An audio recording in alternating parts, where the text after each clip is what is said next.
Hello, welcome back to another Classic Comics live stream. I hope everyone is having a happy Easter weekend. So this will probably be a short one because I also am and got family in town, and I almost didn't do the stream today, but due to the holiday, but because I'm going to be with my National Guard unit next weekend. I won't be streaming next weekend either, and so I thought I shouldn't go 2 weeks. So this will be a quick one, though. As I said, actually, not like a whole lot in the way of news, particularly as far as like related to superhero films and shows and that sort of thing. I had to hunt a bit, but we'll just go ahead and get into it. So one thing. There's a rumor going around, or has been reported, is that the Acolyte, that's the new Star Wars series, has perhaps already been canceled and may not be getting a second season. Now, this was reported by, hold on, there we go. This was reported by thatparkplace.com. And they've got a YouTube channel. They're worth listening to. Them and WDW Pro. They're kind of related channels. And they've had some good information before regarding Disney, so I'm inclined to think that this is legit, but we'll see. Anyway, this is what they're reporting. So this is what from March 27th on InsideTheMagic.net. Report a new Star Wars series canceled just months before its premiere. So just a few weeks ago, we heard that a second season of Lucasfilm's upcoming Star Wars series was already in the works. Now, an industry insider claims the opposite. A source recently told That Park Place that Leslie Headland's new Star Wars series, The Acolyte, which debuts on Disney Plus on June 4th, will not be getting a second series, effectively canceling the show before it even airs. Well, I guess. Leslie Headland's The Acolyte is DOA. And I guess this is the source talking. Quote, Leslie Headland's Acolyte is DOA. Unless there's a miracle of ratings, this is a one and done proposition, unquote. The source said, it looks to me, quote, it looks to me like John Knoll is no longer going to be actively meeting with Headland to collaborate on Series 2. Knoll is the executive creative director and senior VFX supervisor at Industrial Light and Magic.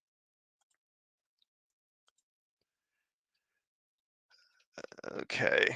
Come on. All right. Earlier this month, Headland told Collider that The Acolyte was definitely pitched as a multi season show. She also claimed that several threads are left unresolved by the end of the first season and that she has a timeline for each story. Quote, I have a lot of ideas, she said. And again, a lot of it was stuff that I told Kathleen early on in terms of where I'd like the season to go and the conflicts that I see happening specifically in the second season. What, if anything, has changed between then and now remains to be seen. Generally, fan reactions to the Acolyte footage have been extremely positive. They have. While its first trailer currently boasts over 500,000 dislikes on YouTube, the insider claims that Lucasfilm is dismissing this as the work of trolls and not as a genuine indication of public sentiment towards the show. Okay, sure, go ahead. At the same time, Lucasfilm is allegedly wary of its streaming future. Quote, live action Disney Plus Star Wars is very quiet, matching to what it was just 2 years ago, the insider told That Park Place. The numbers certainly back up these claims. In January, Nielsen data revealed that season 3 of The Mandalorian racked up 12.3 billion minutes of viewing time in 2023, approximately 2 billion minutes less viewing time compared to the second season of The Mandalorian in 2020, which earned 14.519 billion minutes. Earlier this year, it was revealed that a fourth season of the show was on pause, if not canceled entirely, and that The Mandalorian would instead shift to the big screen with The Mandalorian and Grogu.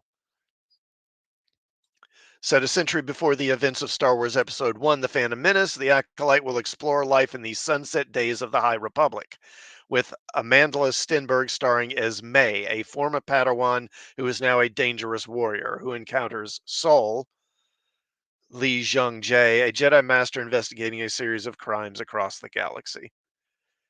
Eh. So obviously, it remains to be seen, and eventually we'll find out if this is accurate or not because the show will get a second season or it won't. My guess is that if I had to guess, I'd say this probably hasn't actually been canceled yet. As far as no, we're not doing a season two, but maybe they're kind of shading that way because of the reaction. But they want the show to actually be put out there and see what kind of views it gets before they actually put it on the chopping block. Maybe that would, because that just from a business sense, I think that would just make a little more sense. Why commit yourself one way or the other? But yeah, I don't know what they're saying about how the the reaction to the trailer has been generally positive. I mean, from who? Okay.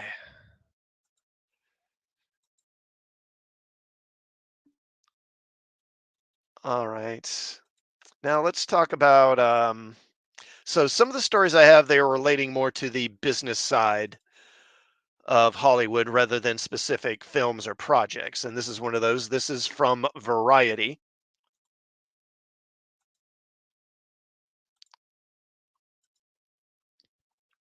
Okay. Peak TV autopsy. Streamers grossly overspent on original content.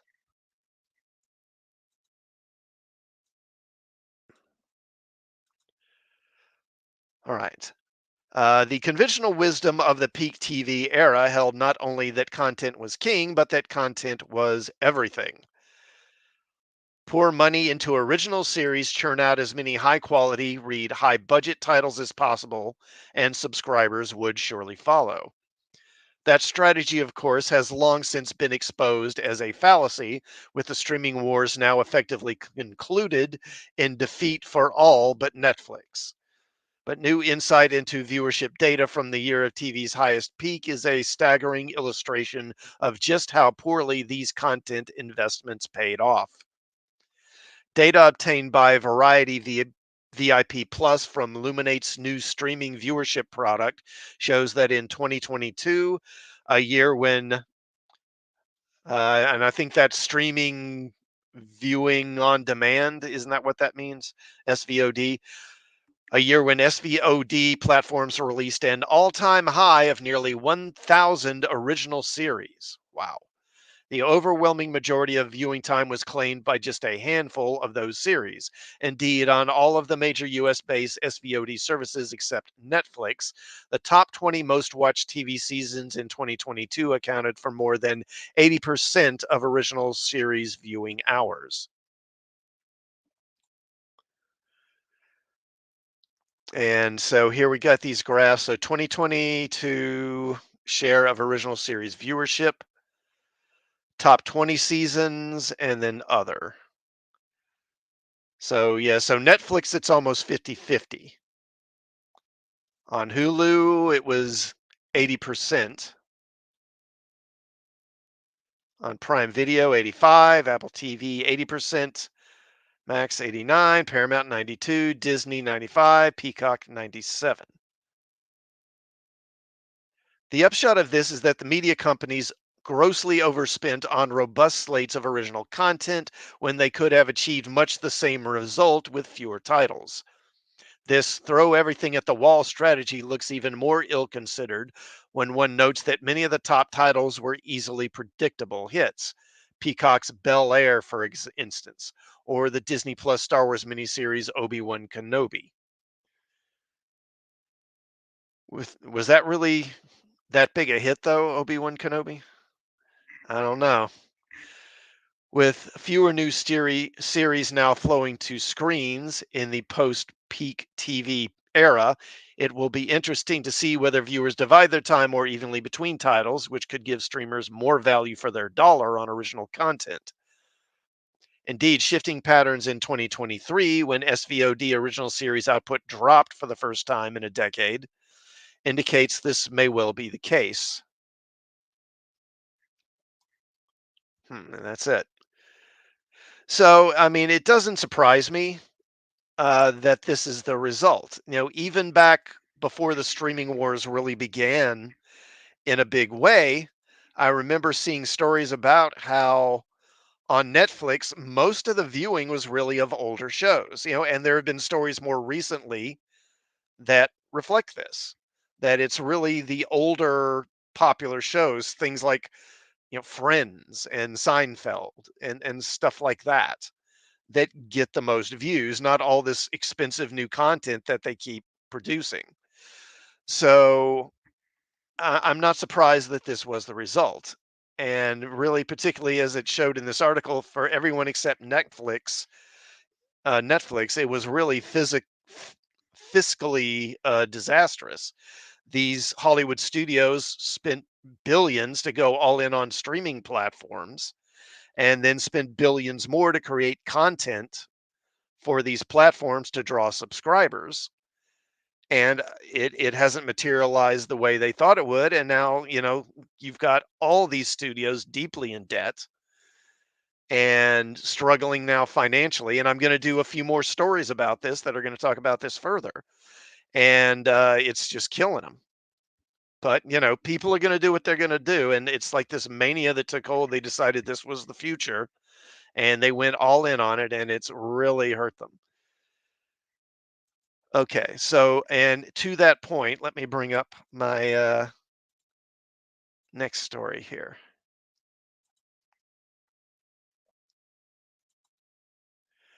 And this is from deadline.com. Hollywood contraction. Actors struggle to find jobs as TV castings dry up.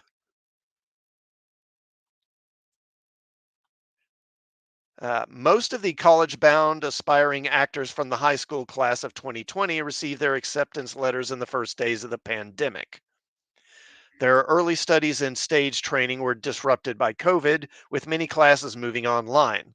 4 years later, the same class is graduating from college and facing an even bigger challenge, a contracted TV marketplace post strike. Yeah, and that's another thing is the whole strike that hurt them financially as well. I didn't even mention that. Quote, it's so effing hard out there. There's so little work. It's a brutal time in the business. There are no jobs, unquote. I hear consistently from agents, managers, and actors. On top of fewer shows and virtually no pilots, the available acting gigs pay less than they used to amid rising cost of living, talent sources say, making it hard for many working actors to afford their rent or mortgage and support their families. As Deadline reported in September, accelerated contraction and reeled in budgets made for a bumpy re entry into the TV marketplace post strike. Things only got worse by November when tens of thousands of SAG AFTRA members started looking for jobs after the Actors Union reached an agreement with the studios.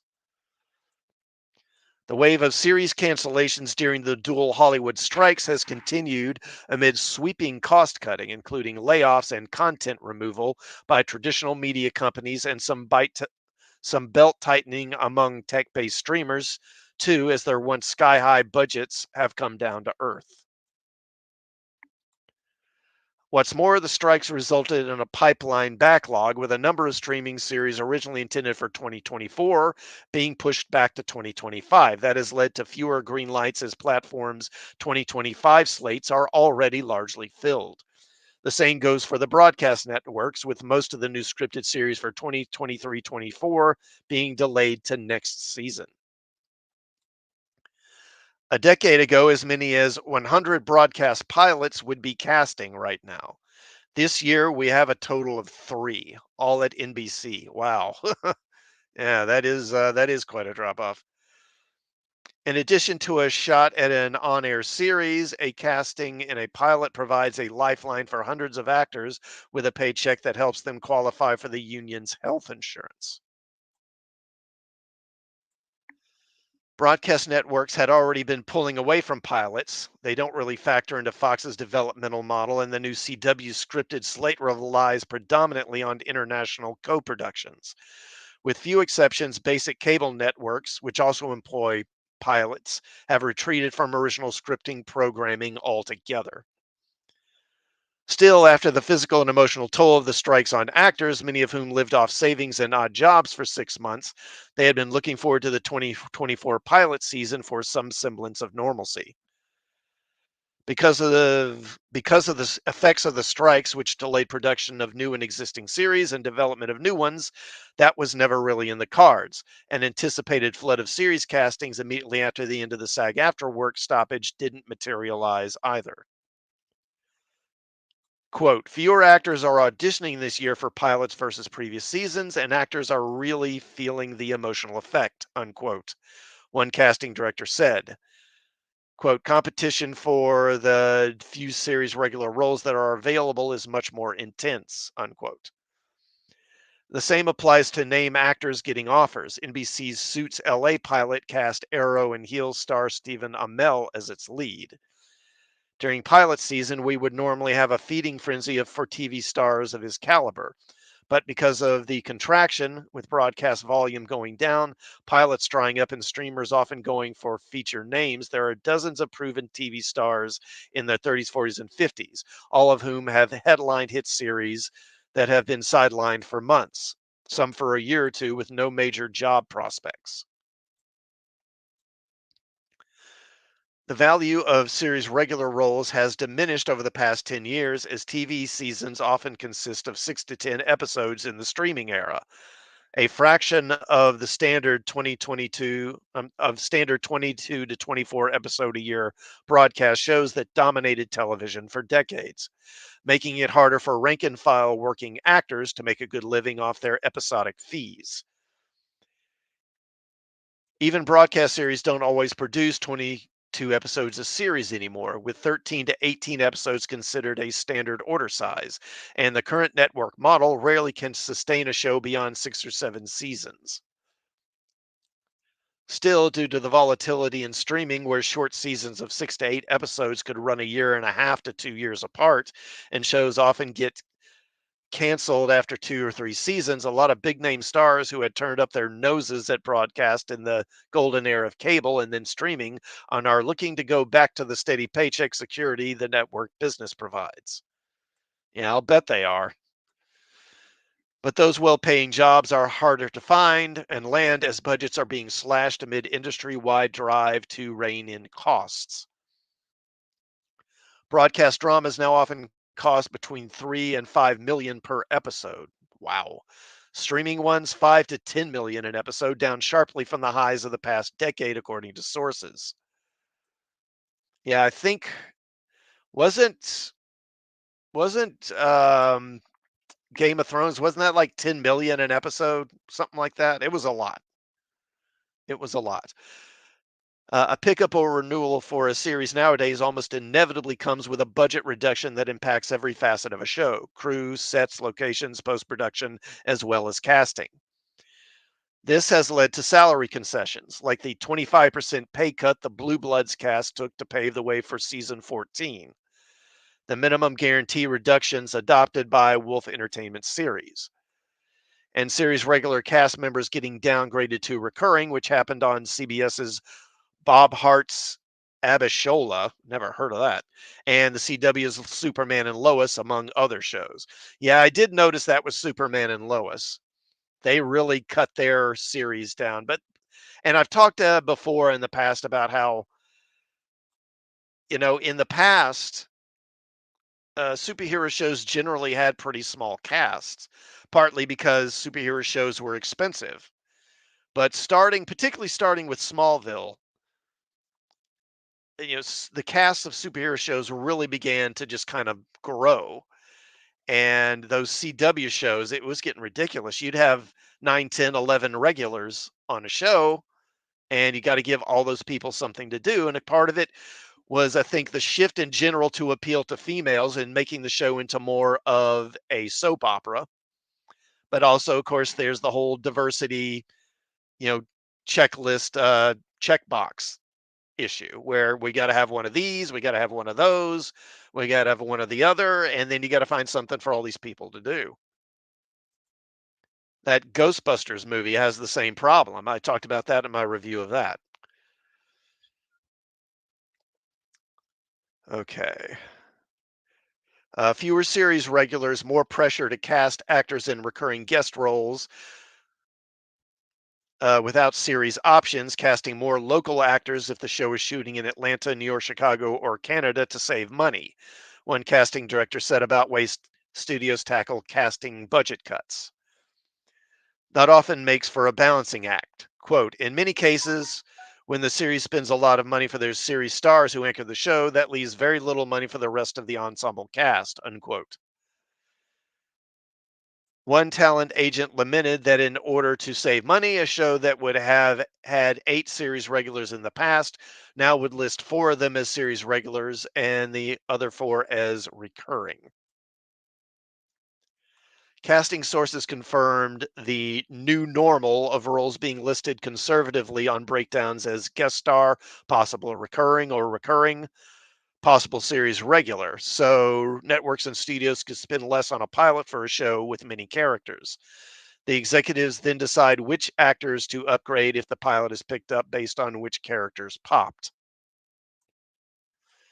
The drop in supply of series regular roles has greatly increased the demand, which largely eliminates leverage in actors' negotiations.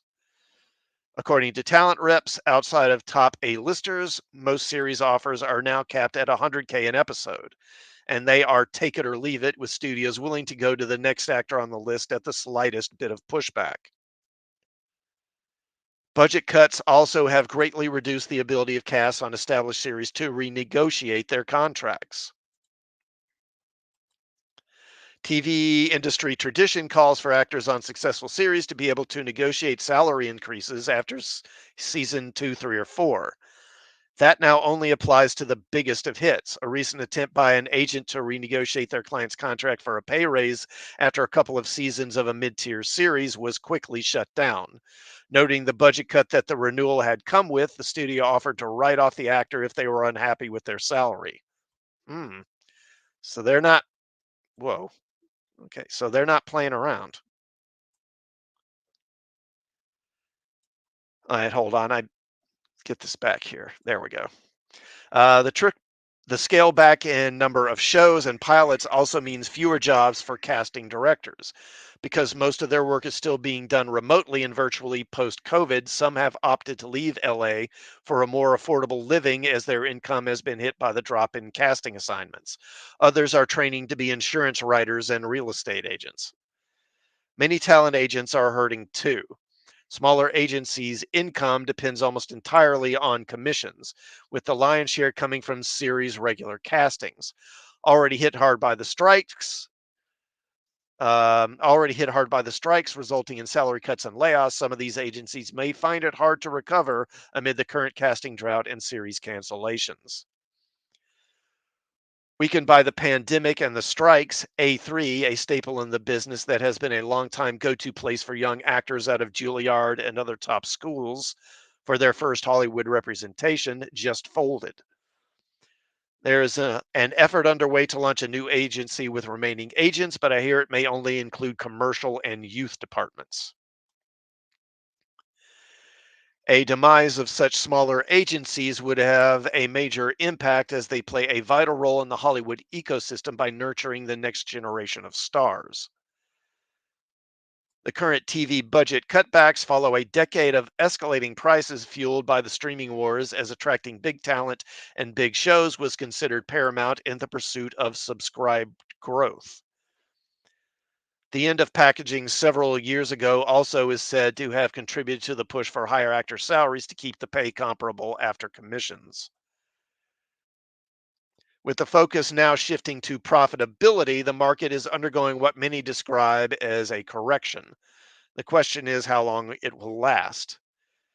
Presenting his annual tally, FX's John Landgraf's recently declared peak TV over, revealing that there were 516 original English language scripted titles in 2023, down 12% from 2022, and projecting a further slide to 400 to 450 shows within the next few years. Those are levels from a decade ago, and the trend would mean acting jobs going down roughly 30% from the peak of 2022. As a veteran rep put it in September, the bubble seems to have burst. So, while some predict the current contraction to last a couple of years, with volume of casting and acting salaries creeping back up from the current low point, making a living as an actor would likely continue to be difficult, leading to scores of performers potentially leaving the profession. This is not encouraging news for the acting class of 2024 as they prepare for another hard and uncertain transition, entering a job market that may not be able to sustain them at least for the next few years.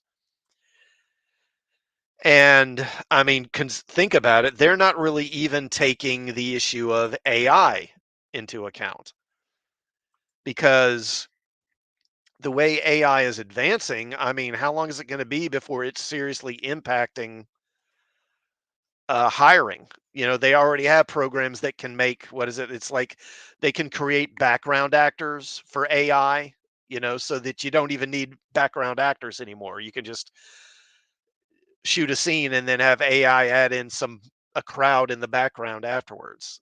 Seems like I remember reading something about that a few months ago. And how we've seen Sora and the video footage, text to video footage that can do. And it's not there yet, and I've done multiple stories about AI on my live streams over the last, I'd say, year and a half or so. And actually, probably more like 2 years. And, that's the way it's going. And if this contraction lasts for more than, say, 5, 6, 7 years, by the time things even get turned around in Hollywood, it could be that AI is going to be moving in and it's not going to get any better for live actors, actual people as actors anymore. Okay, and then I got a couple of more stories relating to this because it's not just actors that are being hit hard by the contraction in Hollywood. Okay, let me bring this up. Get rid of that. And that. Okay. Ugh, get out of here. Okay, there we go. So, Hollywood contraction hits entertainment executive jobs. Quote, this is a full scale depression. And this is from Deadline. LinkedIn is usually used by professionals for networking with people in their field, posting updates when they get a new job, or congratulating friends on their promotions. These days, as one former industry type put it, quote, it's become a therapy site for unemployed entertainment executives who share their frustrations over the lack of opportunities in Hollywood amid a major contraction. I've seen lots of down quote, I've seen lots of downturns, lots of job losses, but I've never seen anything like this, unquote. One veteran top TV executive said, this is a full scale depression for the entertainment industry. Boo hoo. Over the past year, there have been waves of layoffs at Disney, Warner Brothers Discovery, Paramount, NBC Universal, Amazon, MGM Studios, Lionsgate, Netflix, Sony, Fifth Season, and most talent agencies, including CAA and UTA. The dire situation, bordering on worst case scenario, the seasoned TV executive said, was created by a perfect storm of COVID, strikes, and poor management decisions coming home to roost. Yep. Driven by short sighted moves by media companies aimed at goosing their quarterly reports to appease Wall Street. Those venting, and bear in mind, Hollywood, these people, as very famously during the COVID lockdowns, Hollywood was allowed to keep working. So while most of the country was shut down and couldn't make a living, and oh, hey, DJ Ronnie G, thank you for stopping by, sir. Good to see you. Linked out. Yeah. Maybe they should make new movies instead of rehashing old franchises. Well, it's it's starting to get to be like the whole thing of a serpent eating its tail. And yeah, I mean, they're because we're getting to the point of remakes of I mean, who wanted a remake of Roadhouse? I mean, honestly, who wanted that? I don't think anybody did. And and we're getting to the point of remakes of remakes. And it's all to diminishing returns pretty much for the most part. And at some point there something's going to give. And maybe well it has given, and that's why this contraction is happening. Okay, where was I here? Um, yeah, so anyway, these Hollywood types, they all got to keep working during the lockdowns while most people were basically stuck at home and couldn't work, couldn't make a living, and couldn't put food on the table. But of course, these Hollywood types were they were all in. They were all in on lockdowns, they were all in on masking, they were all in on the vax, and et cetera, et cetera. So personally, me, I'm not inclined to feel much sympathy for these people. Those venting about their experiences on LinkedIn say that they have sent hundreds of job applications and never got a response to the majority of them, not even from HR. Some of them have been on the sidelines for more than a year while trying to pick up consulting and other part time gigs to pay the bills. The more senior executives turn to headhunters. Quote, I have certainly an influx of executives that reach out and say they're looking for their next job, unquote, said top Hollywood executive recruiter Jamie Waldron, of senior partner, global head of sports media plus entertainment at Modern Executive Solutions. His conservative estimate is that a good 20% of the VP and above executive workforce in media and entertainment is out of work from a year ago. Good. Screw them. Based on his observations, legal and marketing executives have been heavily impacted, followed closely by development execs. Um, oh, hey, Adega. Good to see you, sir. Thanks for stopping by again. Yeah, happy Easter to you as well, sir. Hope everyone's having a good holiday.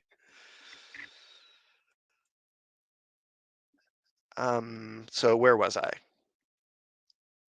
There is no doubt a contraction, Waldron added. It just makes it tough in the short term. I feel like with a lot of good executives, I can't meet everybody that wants to talk about that they're about to be unemployed or this layoff's now happening.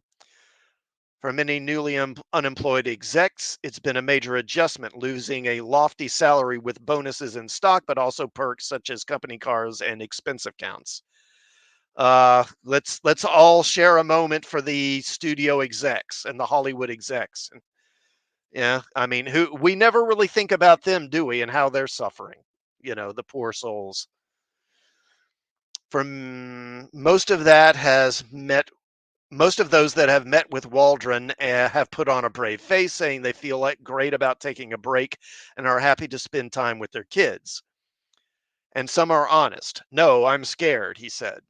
During the strikes, Waldron, whose father, 91, is a former writer and still a WGA member, said he was, quote, looking at the fear and listening to all the stories of the writers and actors that are losing their houses.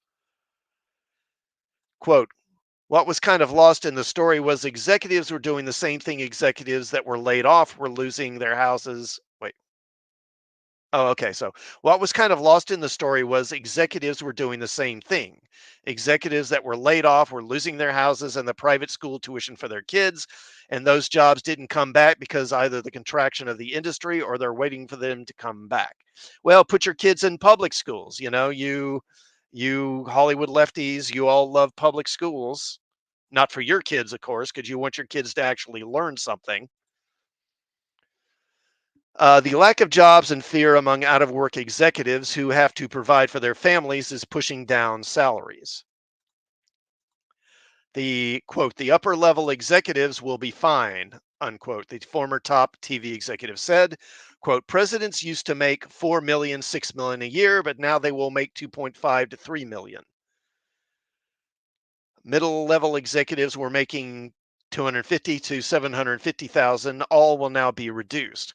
With fewer jobs and more demand, the companies can get away with that. An executive who made 500,000 in their last job would now be willing to take 350. That's what the contraction is doing. Added the ex executive, the opportunities that once existed, exorbitant salaries, bonuses, stock grabs, will all go away.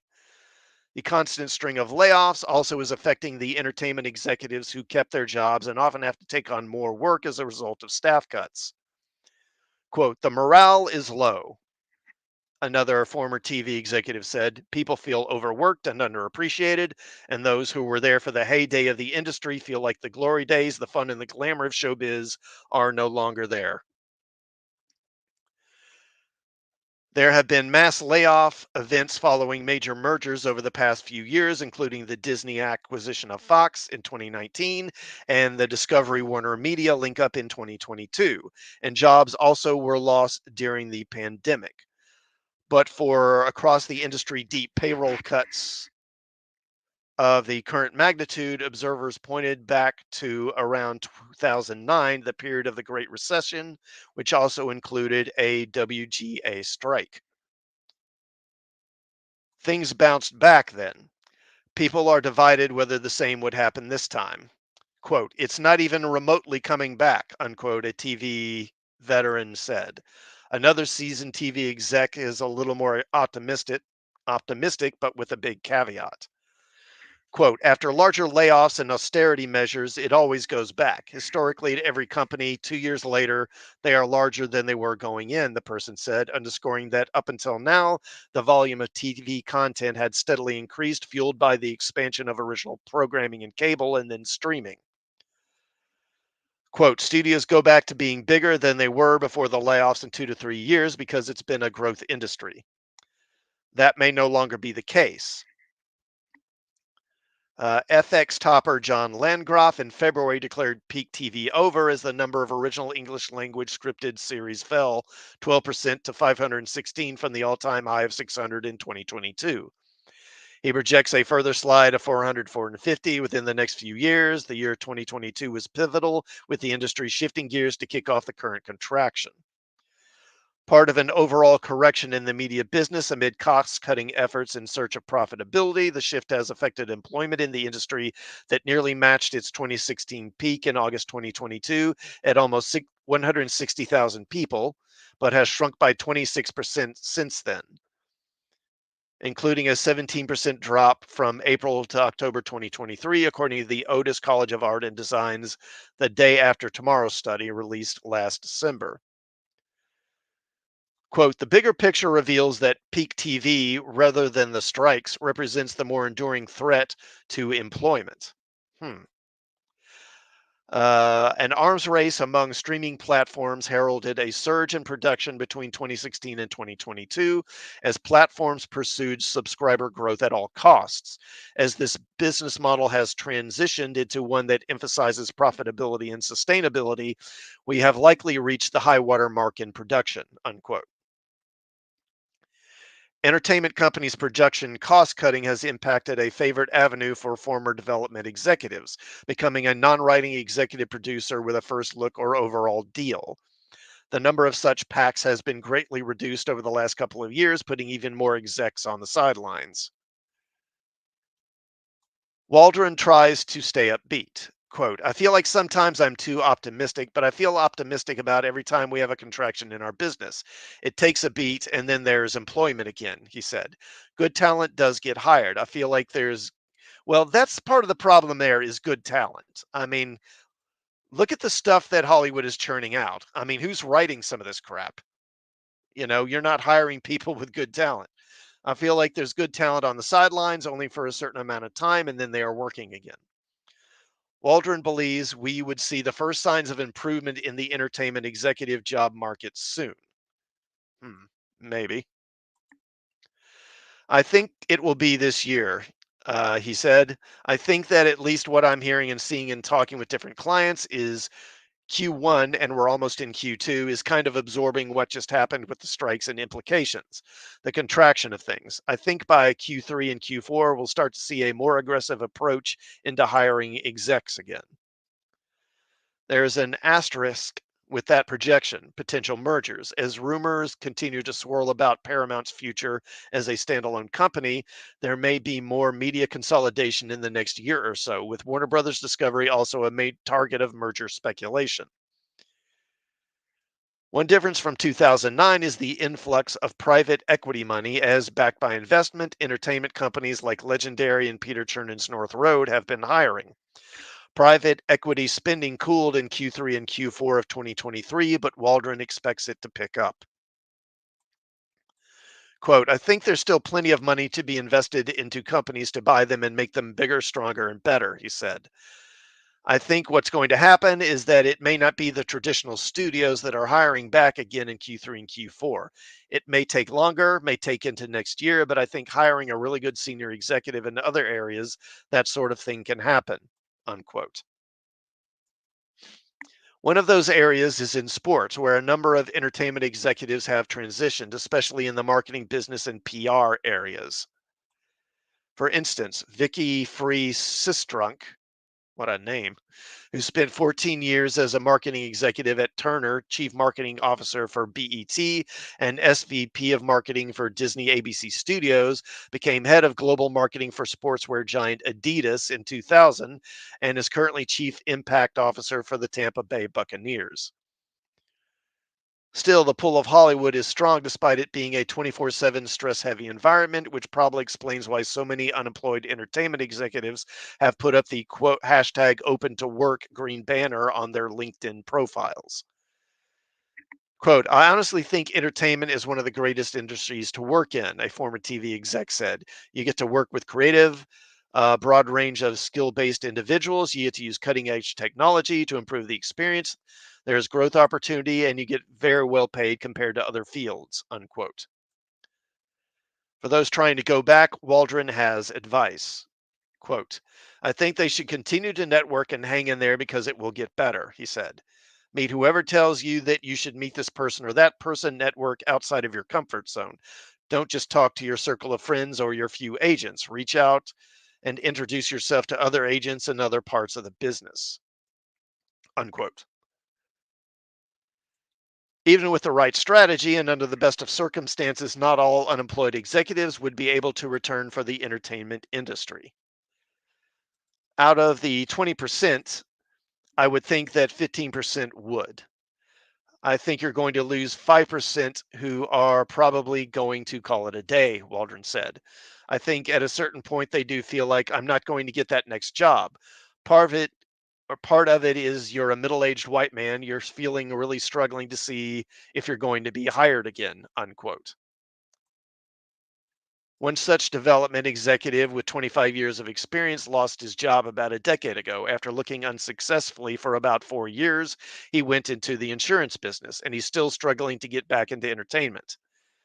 There are others like him from various areas of entertainment and demographics. Insurance and real estate are two areas where dozens of entertainment execs and agents and managers have transitioned, while marketing and PR executives have been targeting gaming, tech, sports, and other fields. Some have left some have left Los Angeles for a lower cost of living and better quality of life. Some have pursued a long-time passion like becoming a therapist, life coach, or meditation business owner. This will likely happen to a number of entertainment executives currently out of work. So, for the film and TV writers out there, next time you need a realtor, insurance broker, a therapist, or a life coach, they may also be able to give you notes on your script. Yeah, that's a real shame. Real shame, isn't it?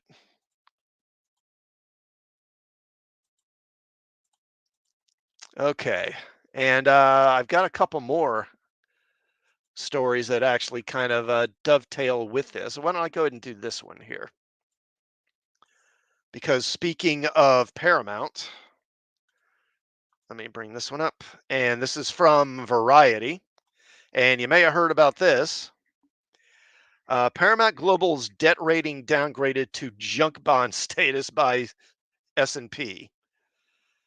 Paramount Global's debt rating was cut to junk bond status by credit rating agency S&P Global, which cited the media conglomerate's ongoing challenges with free cash flow generation relative to its debt.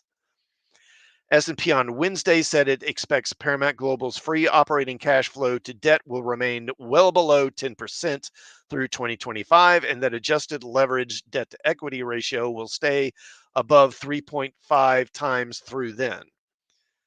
The agency cited, quote, the ongoing deterioration of the linear television ecosystem and the elevated investments for its direct to consumer streaming model, unquote, for the downgrade. Paramount will need to execute its plan to substantially improve streaming losses over the next 2 years to mitigate further downside ratings pressure, S&P said in its ratings adjustment.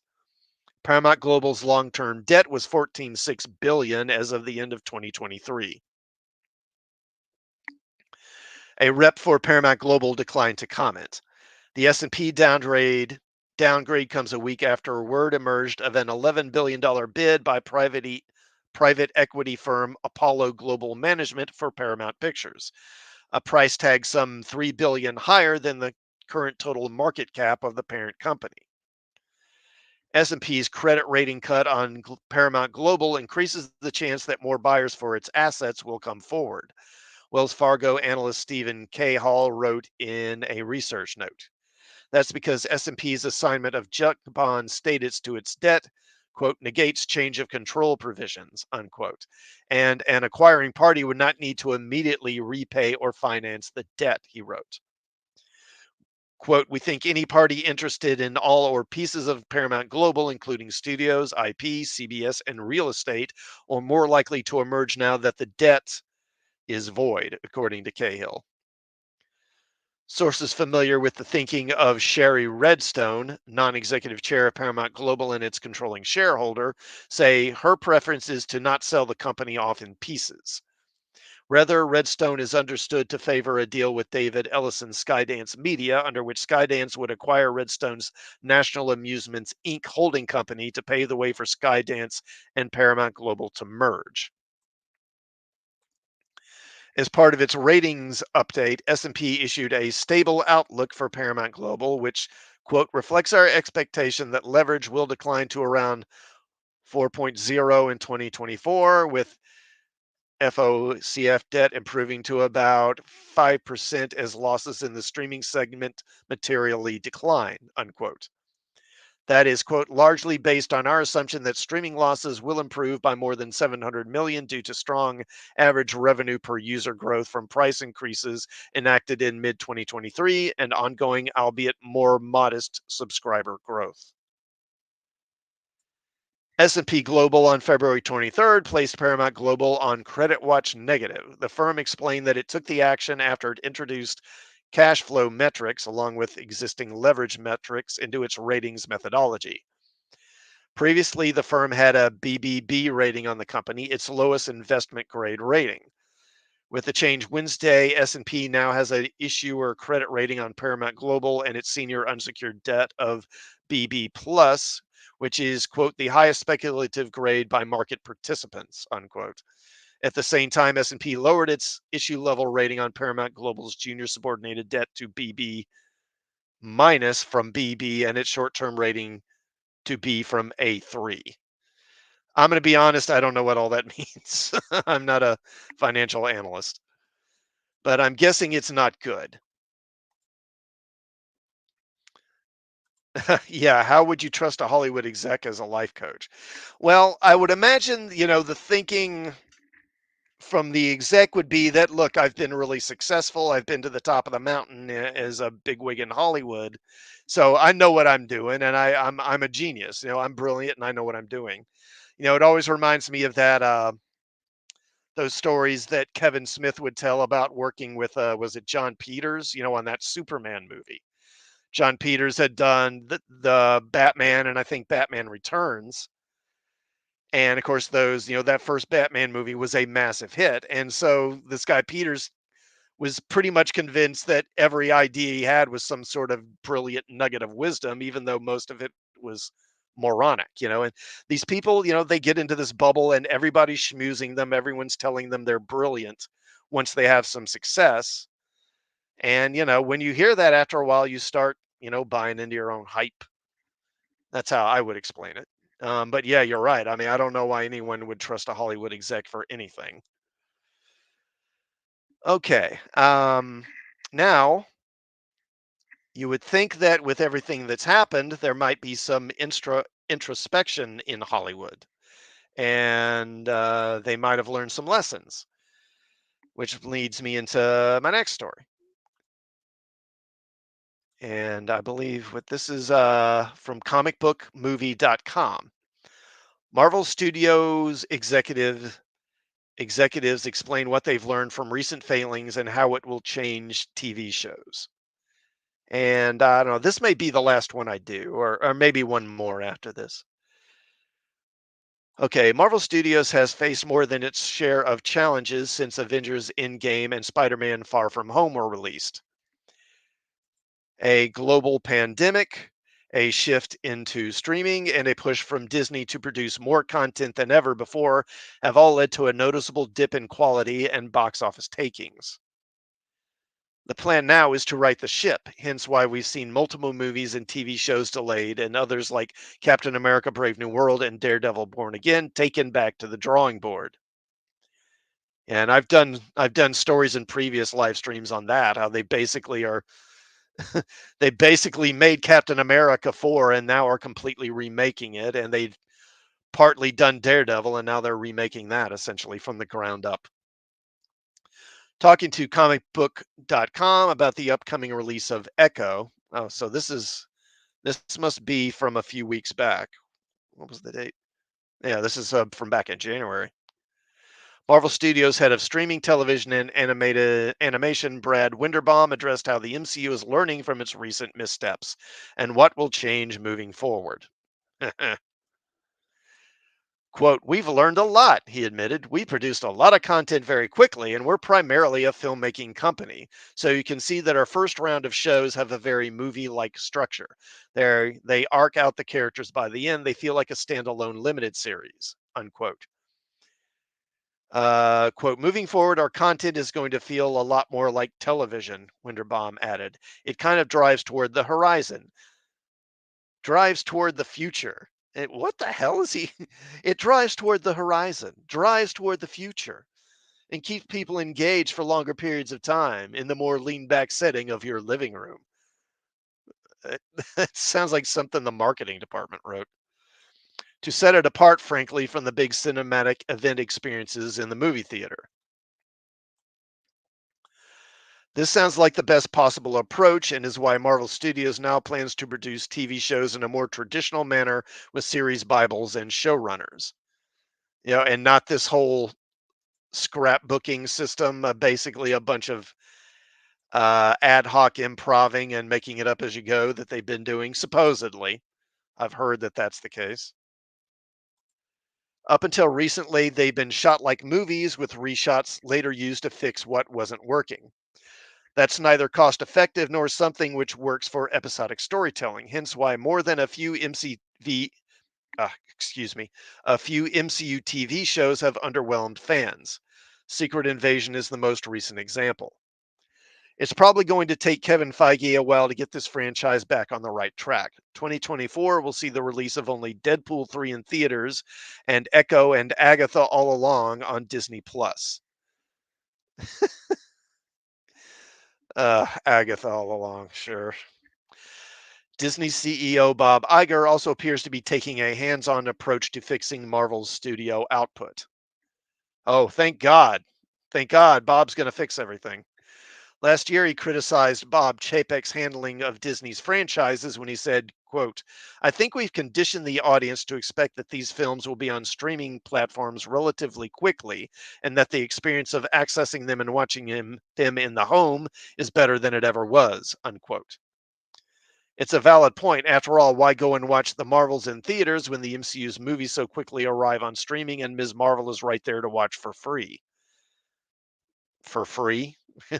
Maybe for a limited time.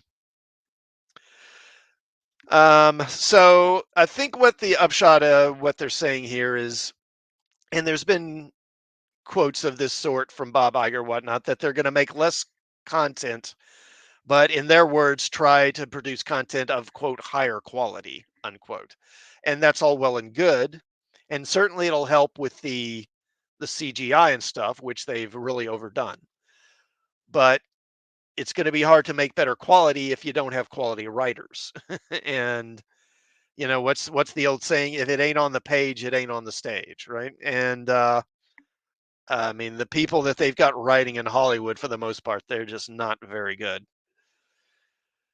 Okay, and speaking of Disney, um, got what? Almost at an hour, so let me maybe just one or two more.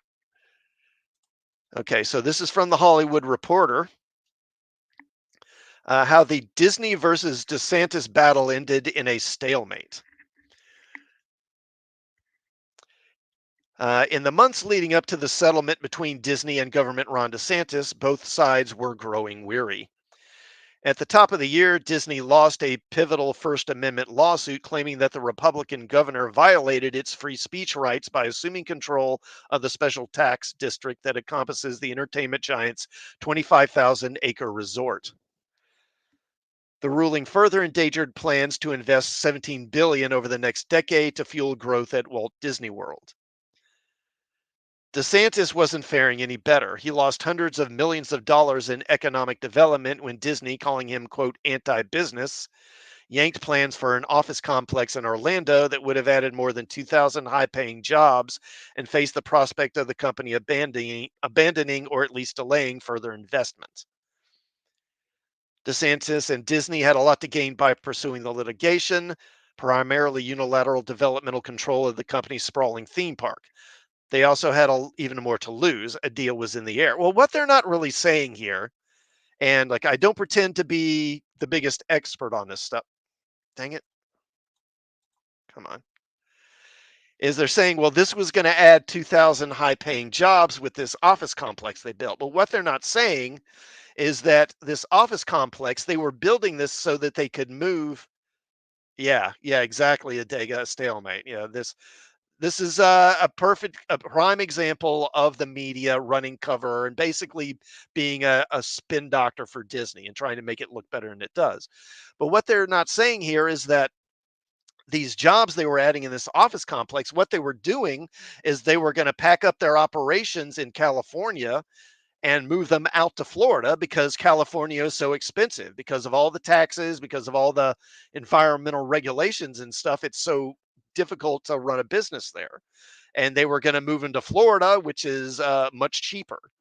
So most of these jobs they were going to add weren't going to be jobs for Floridians. It wasn't going to give people in Florida jobs for the most part. Most of it was going to be people moving from California, Disney employees moving from California to Florida.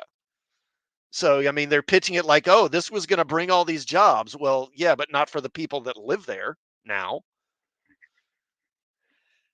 Okay. On March 27th, they reached a detente.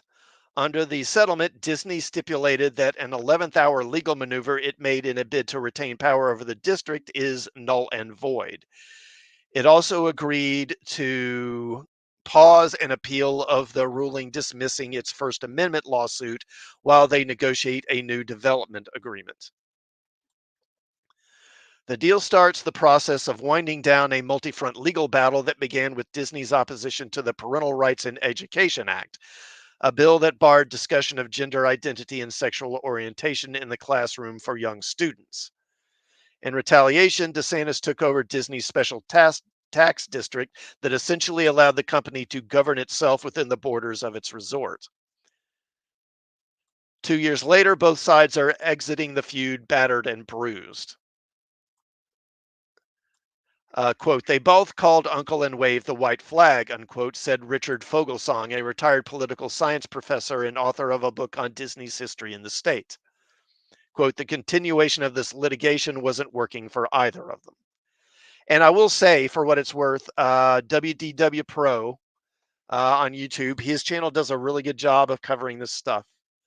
And if you want more information on it, I'd recommend giving him a listen because he seems pretty well connected and knows his stuff. That hasn't stopped Disney or DeSantis from proclaiming victory. The Republican governor said his actions had been vindicated with the deal, while president of Walt Disney World Resort Jeff Vall stressed that it allowed the company to open, quote, a new chapter of constructive engagement with the new leadership of the district, unquote.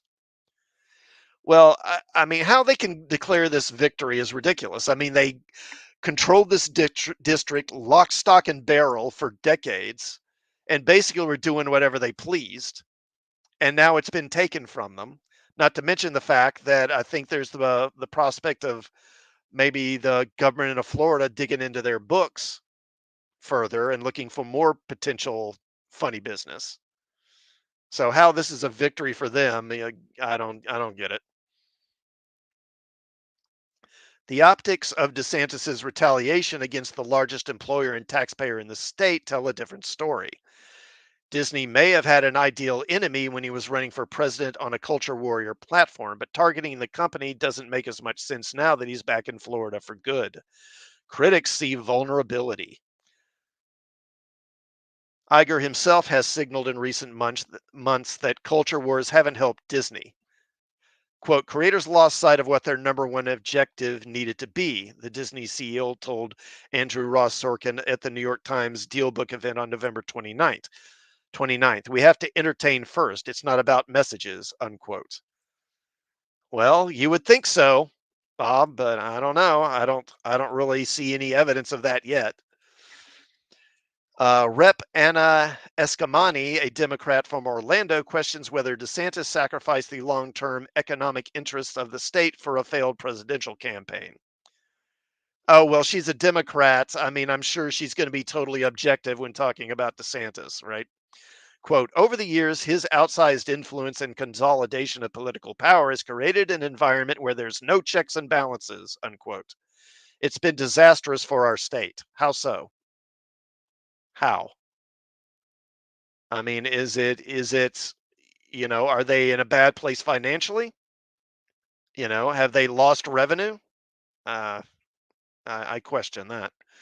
That includes the Central Florida Tourism Oversight District, formerly called Reedy Creek. After DeSantis usurped power, more than 30 workers resigned amid claims of mismanagement. Florida reporter Jason Garcia wrote last October. The departures were in key management positions such as district administrator, chief financial officer, building official, fire chief, and district clerk.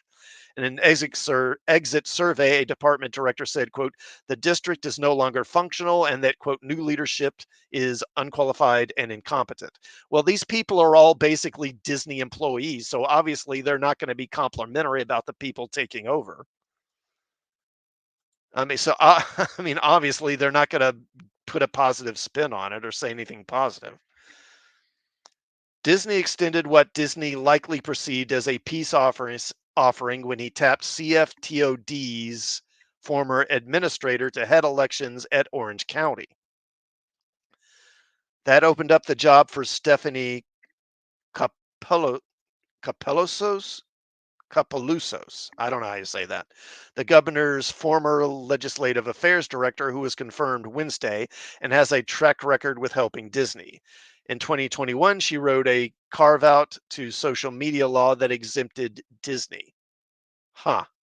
The olive branch was solidified with the appointment of Craig Matier, founder of hospitality service CCM Capital Group and a longtime Disney contractor, for the board. For Disney, its feud with DeSantis was one of several fires that it's still trying to put out. Yeah, I mean, it seems like someone else is suing Disney every other week lately. Couldn't happen to a nicer company, could it? Notably, the company didn't plan on voicing opposition to the so-called "Don't Say Gay" law. It initially stayed quiet and only publicly pushed back after employees denounced Disney's silence on Florida's passage of the bill. The result, a years-long bitter feud with its most vital partner for its parks business that likely contributed to former chief executive Bob Chapek's ouster, and a dragging stock price last year before the latest rally, which culminated in a proxy fight with activist investor Nelson Peltz. Wednesday's settlement arrived a week ahead of Disney shareholder casting votes at the company's annual meeting on April 3rd. And I'm sure that's part of the reason why they tried to make this settlement, so they can go into that shareholders meeting in a few weeks, or actually in a week or so, or actually not even a week. What is it? 30. So it's Wednesday. So just a few days, they can go in there and declare victory and put a positive spin on it. Quote, for corporations like Disney, they don't want this kind of press, says Tyrone Bland, a chairman of strategic advisory firm Porter Tellis and former head of government affairs for CAA. Quote, on the heels of the actors and writers strike, it had its hands full with a number of different battles. It didn't need to be involved in what turned out to be a devolving court battle over an idealistic issue that ended up being a non-starter for them. It demonstrates a lack of understanding of what the inevitable outcome of all this was. Uh-huh. And again, as I say, I think there are other people who know a lot more about this than I do. There's a streamer, Legal Mindset, I think is the channel. And he's a guy, and according to him, he used to work with this sort of Florida special district law and knew a lot about it. And he said right from the start, there's no way they can win this. They're going to lose. And yeah, pretty much. But I don't know. I think it's a mixture of ignorance that they really thought that they had the law on their side and some nutty reason, and also just hubris because they're Disney and they always get their way and they figure this will be no different, you know. To Disney's benefit, the way in which DeSantis revoked its privileges of self-government gave it cover. The narrative revolved around retaliatory measures taken in response to the company's opposition to a nationally unpopular law rather than the state reining in what could be perceived as corporate excess. Well, is it an unpopular law nationally? That's news to me. I'm sure it's unpopular with certain people. Disney, for example, didn't pay impact fees to help with transportation and other needs in Central Florida and mostly barred affordable housing to be built on its land because residents would then be conferred voting rights in the district. There may have been less pushback had the governor moved to strip Disney of some of its powers about the appearance of suppressing free speech. What? Yeah, okay, whatever. Quote, Disney had unfair benefits, but DeSantis attacked him for the wrong reasons, Vogelsong says. Therein lies the conflict, unquote. So yeah, um, no big loss in my mind.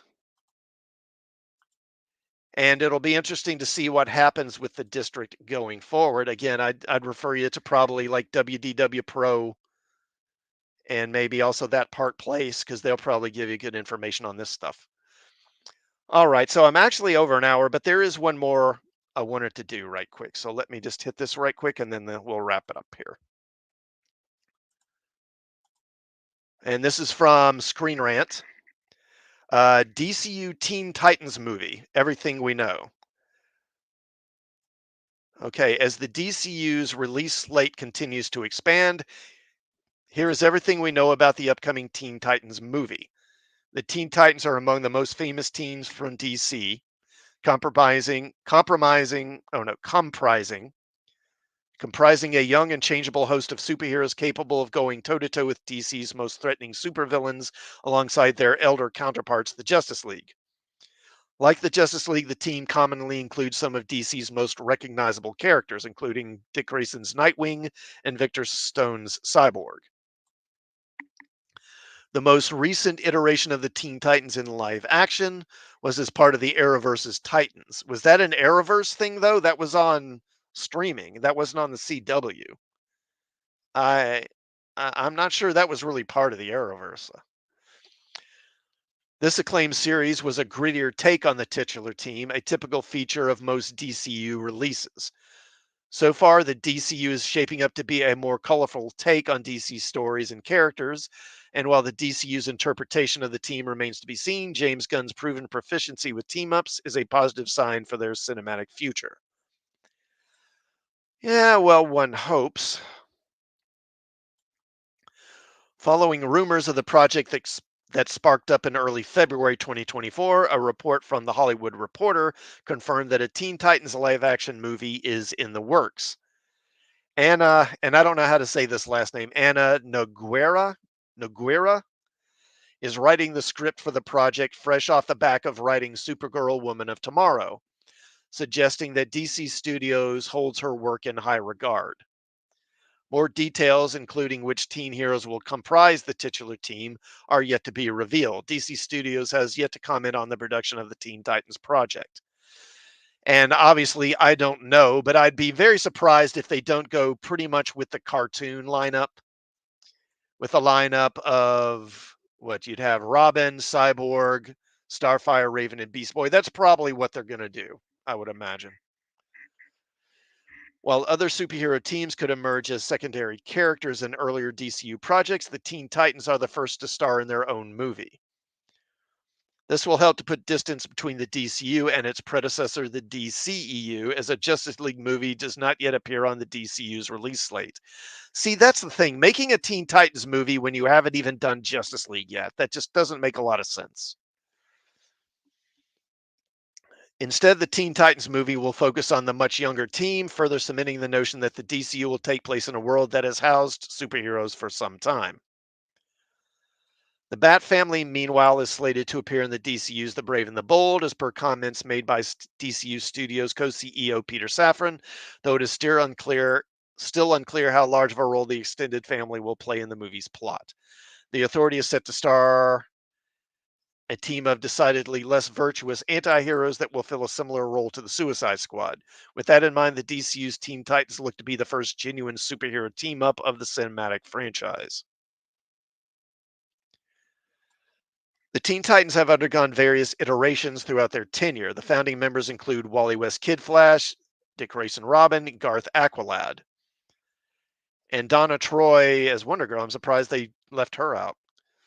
The fact that Superman will take place with various heroes already established and that The Brave and the Bold will depict an older Bruce Wayne teaming up with his son Damian implies that the DCU will not necessarily portray the earliest versions of the team. I hadn't thought of that if they have Robin in it, it could be Damian and not Dick Grayson. I hadn't thought of that. I'm not sure I like that. In fact, I'm sure I don't like that, but oh well. The most commonly depicted versions of the team include Grayson, Starfire, Cyborg, Raven, and Beast Boy in the lineup, who are also subjected to the most fan casts. Yeah, based off of the cartoon. Another possible addition is Blue Beetle. James Gunn confirmed that I always mess up his name, Maradueñas, Jamie Reyes will return to the DCU following a critically acclaimed yet financially disappointing debut in the DCEU's Blue Beetle. In the absence of a confirmed solo outing in the DCU, the Teen Titans project may be where Maraduena reprises his role. And I think that would be a good idea. I think Blue Beetle's a good fit for the Teen Titans. But the thing is, there's so much overlap in terms of power set between Cyborg and Blue Beetle. They have very similar powers. They're both tech based. They both can use their tech to form weapons. They're kind of redundant having them both. So I think it should be one or the other. The Bat Family appearing in The Brave and the Bold without Dick Grayson as Robin also suggests that he will be part of the Teen Titans in the guise of Nightwing instead of Robin. Without confirmation of what the plot of The Brave and the Bold entails, it is difficult to ascertain the potential story for the upcoming Teen Titans movie. The fact that The Brave and the Bold will feature an older Batman without Grayson as his sidekick, however, suggests that Teen Titans is unlikely to be an origin story for the team. As confirmed story details for other DC movies suggest, it will instead show them partway through their tenure. Given that this appears to be the first superhero team of the DCU, the story could serve to launch those of several other as yet unannounced DC characters. Given the Titans are close allies with the Justice League, with some members being sidekicks to their Justice League counterparts, this movie would serve as a springboard to reveal other iconic DC characters such as Wonder Woman, whose DCU movie is to be confirmed. Until more details emerge about the DCU, however, any theories on the specific story of Teen Titans are pure speculation. Yeah, and I mean, that's another thing is it just feels like they're really rushing this too much. Way too many characters, way too fast. I don't know. I have very mixed feelings about this whole reboot and whether it's going to be any good. But anyway, I'm going to go ahead and stop it there. And I want to thank folks who tuned in for the stream and those who will tune in for the rewatch. While you're here, please do like, share, and subscribe, and check out some of the other videos on my channel, if you will. I should be streaming Tuesday evening doing Trek Talk, and I will also hopefully I should have my review for Godzilla Kong New Empire out tomorrow. I wanted it out this weekend, but I was just too busy. And as I said earlier, I'll be with my National Guard unit next weekend, so probably will not be streaming next Sunday. But anyway, again, I hope you all have a pleasant Easter, and I will see you all probably Tuesday. And have a good evening.